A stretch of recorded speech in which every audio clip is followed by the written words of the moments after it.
तो hello students. तो आप लोग कमेंट पे कमेंट कर रहे थे कि भैया अर्धवार्षिक परीक्षा का सिंपल पेपर दिखाओ कक्षा 10 हिंदी का। तो मैं आप लोगों के लिए लेकर आ चुका हूं अर्धवार्षिक परीक्षा का हिंदी का सिंपल पेपर। इसे आप लोग 100% सॉल्व कर कर ही जाना। मैं आपको इस वीडियो में सॉल्व कराने वाला हूं। मोस्ट इम्पोर्टेंट होने वाला है आपका ये हिंदी का पेपर अर्धवार्षिक परीक्षा के लिए। तो आपको यहाँ से देखो, यहाँ पर जो भी क्वेश्चन है यहाँ पर आपको अर्धवार्षिक परीक्षा में यहाँ से देखने को मिलेंगे, साथ साथ आपको बोर्ड एग्जाम में भी आएगा।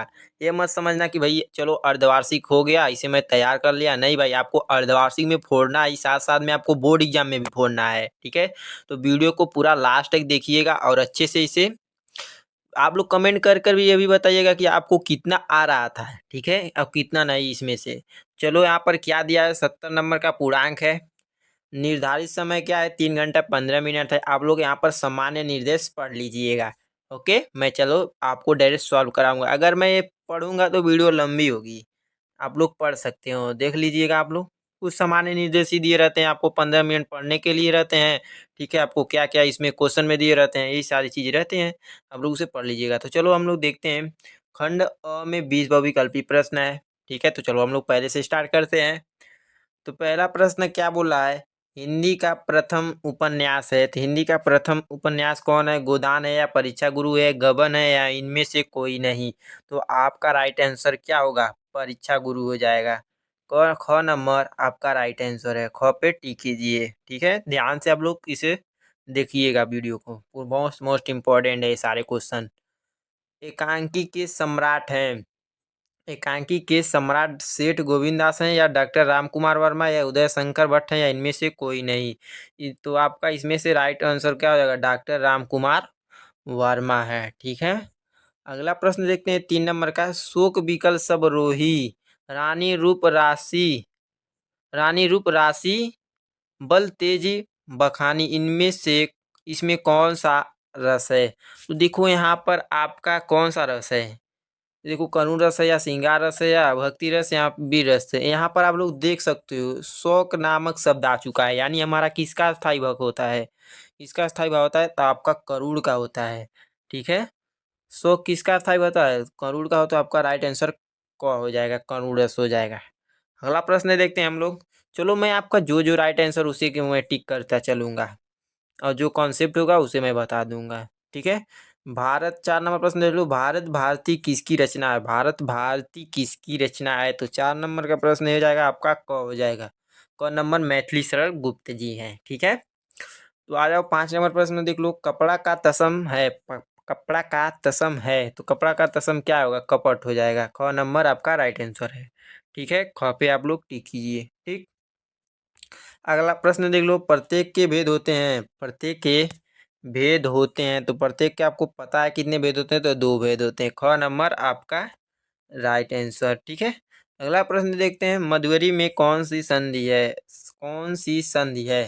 ठीक है, तो आपका कौन सी संधि हो जाएगा, यहाँ पर आपका 7 नंबर का राइट आंसर ग हो जाएगा, दीर्घ संधि है। ठीक, दक्षयति किस लकार पुरुष वचन का रूप है। 8 नंबर का प्रश्न क्या पूछा है, दक्षयति किस लकार पुरुष वचन का रूप है। तो आपको ये सारी चीजें आपको याद रहेंगी, तभी आपको इसका आंसर पता रहेगा। दक्षिची रूप जो भी हो, आपको सारे धातु रूप होते हैं। यहाँ से आपको धातु रूप में से वहाँ से आपको 1 नंबर का क्वेश्चन देखने को मिलेगा आपको बोर्ड एग्जाम में भी। तो इसका आपका राइट आंसर क्या हो जाएगा, ख नंबर लिट लकार प्रथम पुरुष एक वचन।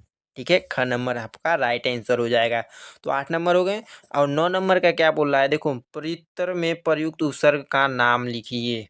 तो क्या होगा इसका राइट आंसर, 9 नंबर का आपका ख हो जाएगा, प्रति हो जाएगा। ठीक है, आपको पता होगा उपसर्ग में पहले जुड़ता है और प्रत्यय में लास्ट में जुड़ता है। ठीक, इनमें से इनमें से कौन सममात्रिक छंद है।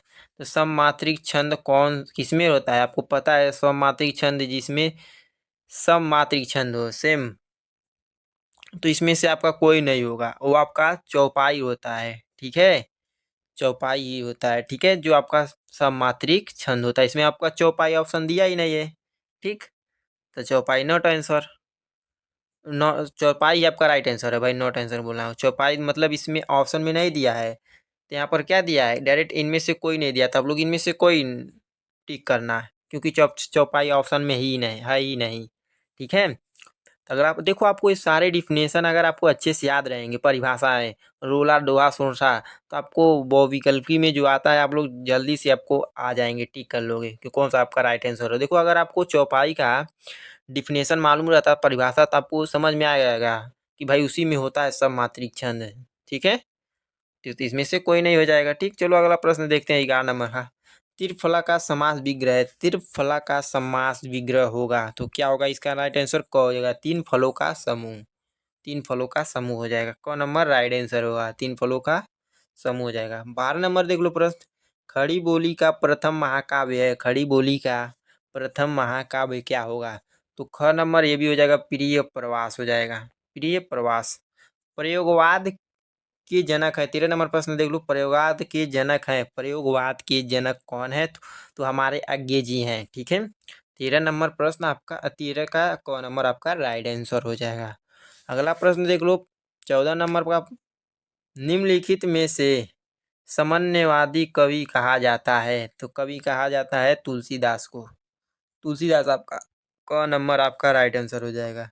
ठीक, 15 नंबर प्रश्न देखो, वात्सल्य रस का सम्राट किस कवि को कहा जाता है, किस कवि को कहा जाता है भाई, आपको पता है, नहीं पता है तो जान लो, सूरदास को। ठीक है, क नंबर आपका राइट आंसर हो जाएगा, सूरदास जी हैं। तो अगला प्रश्न देख लो, चिंतामणि भाग के एक दो किस विधा की रचना है, एक दो किस विधा की रचना है, नहीं पता, जान लो, ये भी आपका राइट आंसर क्या आ जाएगा, 16 नंबर का ख हो जाएगा, निबंध, निगंध। अगर आपने चिंतामणि जो रचनाएं हैं, देखो अब चिंतामणि करें, आचार्य रामचंद्र शुक्ल की रचनाएं, जयशंकर प्रसाद की रचनाएं, ये सारे आपको अच्छे से याद कर लेनी है। ठीक है, आप लोग कमेंट करके बताइएगा कि ये किसकी रचनाएं में से है। ठीक है, इसके लेखक कौन है, इसमें जो हमारा चिंतामणि भाग के दो किस विधा की रचना है, तो इसके लेखक कौन है, आप कमेंट करके जरूर बताइएगा। तो इसका आपका राइट आंसर मैंने बता दिया है, इसका कौन सा होगा, ख नंबर हो जाएगा, 16 नंबर का ख हो जाएगा। ठीक है, 17 नंबर पे आ जाओ, निराला की साहित्य साधना जीवनी किसकी रचना है, तो ये किसकी रचना है भैया, तो ये किसकी रचना है, तो 17 नंबर का क हो जाएगा, रामविलास वर्मा का। ओके, तो आ जाओ 18 नंबर प्रश्न देखते हैं हम लोग क्या दिया है, झूठा सच किस विधा की रचना है, झूठा सच किस विधा की रचना है, 18 नंबर का, तो आपका क हो जाएगा। ठीक है, क नंबर आपका राइट आंसर है। 19 नंबर प्रश्न में आ जाओ, इनमें से बृहत्तरी के कवि नहीं है, प्रसाद या पंत या निराला या महादेवी वर्मा। भाई इस प्रश्न जो है, इस प्रश्न में थोड़ा मिस्टेक हुआ है, जो छापने वाला होता है उसने थोड़ा मिस्टेक किया है, इसे आप लोग अच्छे से देख लीजिएगा और कमेंट में आंसर बताइएगा। ठीक है, क्योंकि इसमें मिस प्रिंट है कुछ, तो जान रहे हो क्या, इसमें जो राइट आंसर है वो दिया ही नहीं है। अगर आपको राइट आंसर लगता है तो आप कमेंट करके बताइएगा। ठीक है, कमेंट जरूर करके बताइएगा, कमेंट करके बता दीजिएगा। ओके, चलो अगला 20 नंबर प्रश्न हम बता देते हैं आपको, साहित्य संदेश किस युग की पत्रिका है, अगर इसका आंसर मुझे पता चलता है तो मैं आपको कमेंट में बता दूंगा, कमेंट में पिन कर दूंगा, आप लोग देख लीजिएगा। ठीक है, साहित्य संदेश किस युग की पत्रिका है, किस युग की पत्रिका है भैया, घ नंबर हो जाएगा, इनमें से कोई नहीं है। ठीक है, तो लास्ट हमने 20 बहुविकल्पी सॉल्व कर लिए हैं। अब खंड ब पे आ जाओ, जो हमारे वर्णनात्मक प्रश्न होते हैं, इसमें क्या दिया है देखो, निम्नलिखित गद्यांश पर आधारित 3 प्रश्नों के उत्तर लिखिए। ठीक है, जो हमारे गद्यांश दिए हैं वहाँ पर आपको सामने 3 उत्तर दिख रहे होंगे, जो प्रश्न दिए हैं इसके आपको उत्तर लिखना है, जो आपको कितना कितना नंबर मिलेगा, 2-2 नंबर मिलेगा। ठीक है, 2-2 नंबर, अथवा में ये भी कर दिया, चाहे आप इसे कर लो, चाहे ऊपर वाला करो, चाहे नीचे वाला करो, दोनों में से आपको एक को ही करना है, तो आप लोग कर लीजिएगा। संदर्भ सहित व्याख्या करना है, जो भी चीज़ आपको प्रश्न में दिए रहे पूछे होंगी वहाँ पर आपको, देखो अगर आप अच्छे से गद्यांश को पढ़ोगे, जो ऊपर दिया है यहाँ पर देखो, ये गद्यांश जो हो गया, ठीक, अगर आपने इसे अच्छे से पढ़ा तो आपको उत्तर इसी में मिल जाएंगे, बस आपको संदर्भ पढ़कर आना चाहिए, गद्यांश किस लेखक का है, आपको ये सारी पहचान में आने चाहिए। ठीक है, चलो आ जाओ 22 नंबर प्रश्न पे, दिए गए पद्यांश पर आधारित प्रश्नों को उत्तर दीजिए। ठीक है, इसे भी आपको वैसे ही करना है जो आपको 6 नंबर देकर ही जाएगा। ठीक है, अथवा में ये भी कर दिया है, देख लो यहाँ पर अथवा में कर दिया है। ठीक है, अगला प्रश्न देख लो। 23 नंबर प्रश्न क्या पूछ रहा है, दिए गए संस्कृत गद्यांश में से कोई एक का संदर्भ हिंदी में अनुवाद कीजिए। ठीक है, आपको यहाँ पर दिया क्या है, गद्यांश दिया है, संस्कृत का गद्यांश दिया है हमारे। ठीक है, संस्कृत गद्यांश में जो होते हैं। ठीक है, इसे आप लोग भी देख लीजिएगा संस्कृत गद्यांश का। ठीक है, जो आपको 5 नंबर देगा। ठीक है, तो अगला देख लेते हैं हम। अथवा ये भी दिया है, आपको दोनों को तैयार करना है भैया। अथवा में दो चाहे कैसे भी दे, आपको दोनों तैयार ही कर चलना है, क्योंकि अभी आप तैयारी में हो। पता नहीं कौन सा क्वेश्चन आपके बोर्ड एग्जाम में है। वैसे तो अथवा में पूछता ही है, तो क्या सेम ऐसे ही क्वेश्चन पूछ ही लेगा? नहीं भैया, आपको दोनों तैयार कर लेना है। आप बोर्ड एग्जाम में अच्छे से ही तैयार कर जाएं पूरा चीज़ें। चलो आ जाओ, 24 नंबर प्रश्न में क्या दिया, दिए गए संस्कृत पद्यांश में से किसी एक का संदर्भ सहित हिंदी में अर्थ लिखिए। ठीक है, पद्यांशों का आपको कोई एक अर्थ लिखिए, संदर्भ सहित लिखना है, जो आपको ये भी अथवा कर दिया है। 5 नंबर ये भी आपको मिलेगा।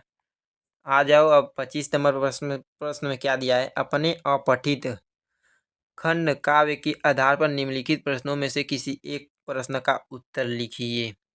देखो, तो आपको एक खंड काव्य दिया है। ठीक है, जो हमारे खंड काव्य होते हैं अपठित, हाँ खंड काव्य, आपको ये जिले के अनुसार होता है, किस जिले में कौन सा खंड काव्य लिखना रहेगा। देखो यहाँ पर कितना दिया है, इतना सारा दिया है ना, अंगा च छ तक दिया है, जो कितना दिया भाई। हाँ, तो आप लोग देख लीजिएगा, आपके जो भी जिले के अनुसार रहेगा आपको उसी को करना है। ठीक है, ये आप लोग अपने स्कूल में हो तो पता होगा, जितने भी स्टूडेंट ये वीडियो देख रहे हैं उन्हें पता होगा कि किसके जिले में कौन सा खंड काव्य आता है। ठीक है, आप लोग कमेंट कर ही बताइएगा कि आप किस जिले से मेरी वीडियो को देख रहे हैं और आपके जिले में कौन सा खंड काव्य आता है, ताकि मैं उस पर भी वीडियो बना सकूं। ठीक है, आप लोग कमेंट कर दीजिएगा, मैं उस पर भी वीडियो बनाऊंगा खंड काव्य की। आपको कौन से खंड काव्य, मतलब आप अगर मान लीजिए किसी भी जिले से आपके कौन से जिले में खंड काव्य आ रहा है वो कमेंट कीजिए, मैं उस पर वीडियो बना दूंगा कि आपको कैसे लिखना है उस पर। ठीक है, तो 26 नंबर पे आ जाओ। दिए गए लेखकों में से किसी एक लेखक का जीवन परिचय एवं 2 प्रमुख रचना लिखिए। ठीक है, प्रमुख रचना का नाम भी लिखना है। रचनाएं आपको मैंने बोला था शुरू में ही, आप लोग रचनाएं अच्छे से याद कर लेना है। तो यहाँ पर देखो लेखक दिए हैं, एक दिया है, दो, तीन, तीन दिया है ना, आचार्य शुक्ल, जयशंकर प्रसाद, डॉक्टर राजेंद्र प्रसाद जी का। तो आपको 3 में से आपको एक करना है। आपको बोर्ड एग्जाम में 3 याद कर ही जाना है, जो आपको एक देखने को मिल जाएंगे। निम्नलिखित में कोई भी 3 याद कर सकते हैं, आपको वहाँ मिल जाएंगे। निम्नलिखित कवियों में से किसी एक कवि का जीवन परिचय एवं प्रमुख रचनाएं लिखिए। ठीक है, जो इम्पोर्टेंट है मैंने तो उस पर भी वीडियो बना दिया है, एकदम इम्पोर्टेंट जीवन परिचय पे भी आप लोग उस पर भी देख लीजिएगा, आपको वो भी वही याद कर चले जाइए, यहाँ से आपको मिल जाएंगे। बोर्ड एग्जाम में भी लड़ेगा और अर्धवार्षिक परीक्षा में तो लड़ेगा ही। महाकवि सूरदास जी हैं, महाकवि गोस्वामी तुलसीदास या रसखान जी, किसी एक का ही करना है, आप लोग कर लीजिएगा, जो आपके ये भी 5 नंबर का आएगा। अपने पाठ्य पुस्तक में से कंठस्थ कोई एक श्लोक लिखिए जो इस प्रश्न पत्र में ना आए। आपको कोई एक श्लोक लिखना है जो इस प्रश्न पत्र में ना आए। ठीक है, अपने किताब से कोई एक श्लोक याद कर लेना, 2 याद करो, 2 3 याद करो, हाँ 2 लाइन का तो ही रहता है भैया। अगर आप लोग मान लो उसमें से 3 याद किए रहेगा, अगर 2 आ जाता है आपके प्रश्न पेपर में तो तीसरा तो आपको ऑप्शन में ही रहेगा, आप लोग तीसरा भी लिख सकते हो। ठीक है, अगर इस प्रश्न पेपर में जो आ जाए श्लोक उसे मत लिखना है, नहीं तो आपको नंबर एक भी नहीं मिलेगा। ठीक है, 2 नंबर मतलब 0 पा जाओगे, आपका 2 नंबर चला जाएगा, क्योंकि भैया बूंद बूंद से ही घड़ा भरता है, तो आपको एक एक नंबर 2 2 नंबर आपको अच्छे से देखना है। ठीक है, अगला प्रश्न देख लो 28 नंबर, निम्नलिखित प्रश्नों में से किन्हीं दो के उत्तर संस्कृत भाषा में लिखना है। आपको किन्हीं 2 का उत्तर संस्कृत भाषा में लिख देना है, जो आपको 2 नंबर मिलेगा भैया। 2 ही लिखने को मिल रहे हैं, जो आपको 4 नंबर देने को देगा भैया। 2 प्रश्न आप करो, 4 नंबर मिल जाएगा आपको आसानी से। 29 नंबर आ जाओ, निम्नलिखित में से किसी एक विषय पर अपनी भाषा शैली में निबंध लिखिए। ठीक है, तो भाषा शैली में आपको निबंध लिखना है। देखो मैं आपको निबंध बता दे रहा हूँ, प्रदूषण पर याद कर लेना है, देश प्रेम पर याद कर लेना है, विज्ञान वरदान या अभिशाप पर याद करना है, आतंकवाद भी हो गया। ये 3 4 5 टॉपिक है, उसे हम लोग अच्छे से, और मेरे प्रिय कवि आपको इन टॉपिक को याद कर याद नहीं करना है भैया, मैं सिंपल से बताता हूँ, आप लोग कहानी के तौर पर पढ़ो और उसे प्रैक्टिस करो, लिखने की प्रैक्टिस करो, ठीक है। अगर आप जितना प्रैक्टिस करोगे उतना आपको आएगा, आपको याद करने की ज़रूरत नहीं पड़ेगी। तो आपको यहाँ पर प्रश्न समाप्त हो गए। जो आपका निबंध देखो, निबंध 9 नंबर का आ रहा है भैया, 9 नंबर आपको बड़ा, सबसे बड़ा नंबर है हमारे क्वेश्चन पेपर का है, निबंध ही है जो सबसे बड़ा नंबर में आता है, ठीक है। तो आप लोग वीडियो को लाइक कर दीजिएगा और चैनल पर सब्सक्राइब कर लीजिएगा, क्योंकि आपकी बोर्ड एग्जाम की धड़ाधड़ तैयारी कराई जा रही है इसी चैनल पर। आपको सारी चीज़ें इंपॉर्टेंट मिलेंगी जो आपको डायरेक्ट बोर्ड एग्जाम में देखने को मिलेगा। अगर नहीं मिला तो मुझसे कहना भैया, वीडियो को डिसलाइक कर देना, नहीं आया तो बोर्ड एग्जाम में। इसलिए मैं बोल रहा हूँ पहले से आपको चैनल को सब्सक्राइब कर एंड वीडियो को लाइक कर देना जरूर, और अपने फ्रेंड्स को भी शेयर कर देना है, ठीक है। तो चलिए मिलते हैं किसी नेक्स्ट वीडियो में, तब तक के लिए जय हिंद, वंदे मातरम।